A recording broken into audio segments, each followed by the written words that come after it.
Baïssar, secrétaire général national du SADEF, syndicat autonome pour le développement de l'éducation et de la formation. Après avoir constaté que le gouvernement continue de s'emmurer dans son silence assourdissant, le SADEF est obligé de lancer un troisième plan d'action qui commence, comme vous le savez, le mercredi 5 novembre par un démarrage à 10 h et le jeudi 6 novembre par une journée de grève totale. Et nous continuons de réclamer la signature et l'application des deux décrets. Le décret 347 du 12 avril 1974 et le décret 2006-392 du 27 avril 2006, relatif justement au statut des enseignants décisionnaires.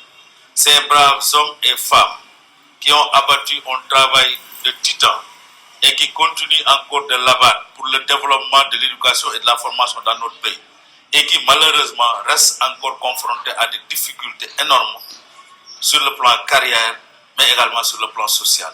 Et voilà pourquoi nous engageons le gouvernement et nous interpellons le président de la République pour la signature imminente et l'application de ces deux décrets.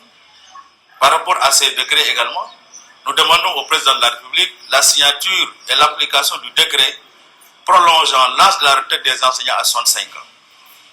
Nous pensons que c'est une question d'intérêt vital.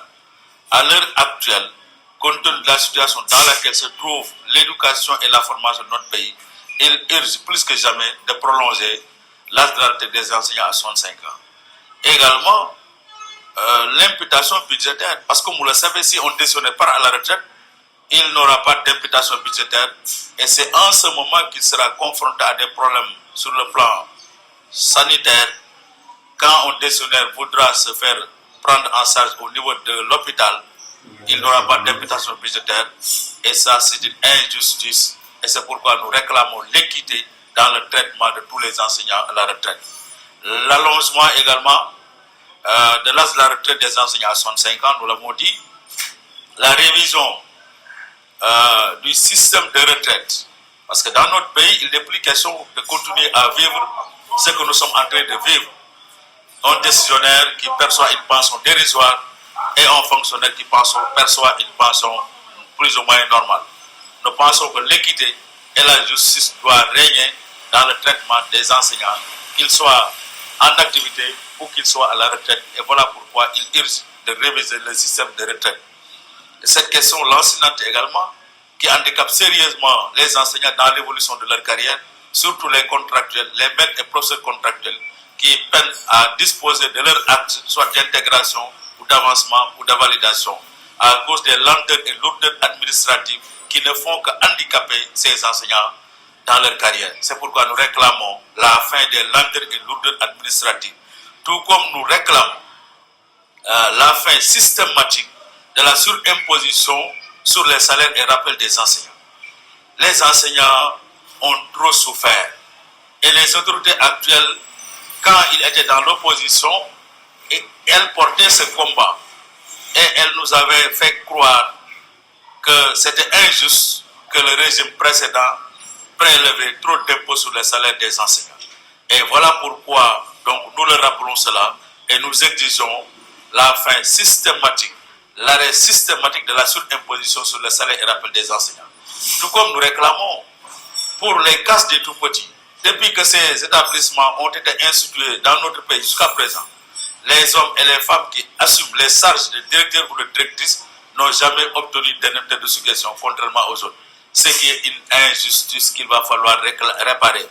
Et c'est pourquoi nous réclamons la réparation de cette injustice-là.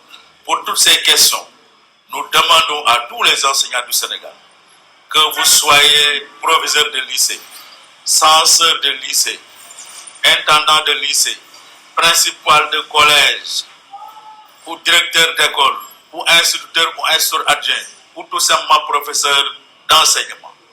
Ces questions vous concernent tant. Soit vous êtes décisionnaire, ou soit vous voudrez que votre situation sociale soit améliorée. Et c'est pourquoi donc nous vous demandons de respecter scrupuleusement ce mot d'ordre.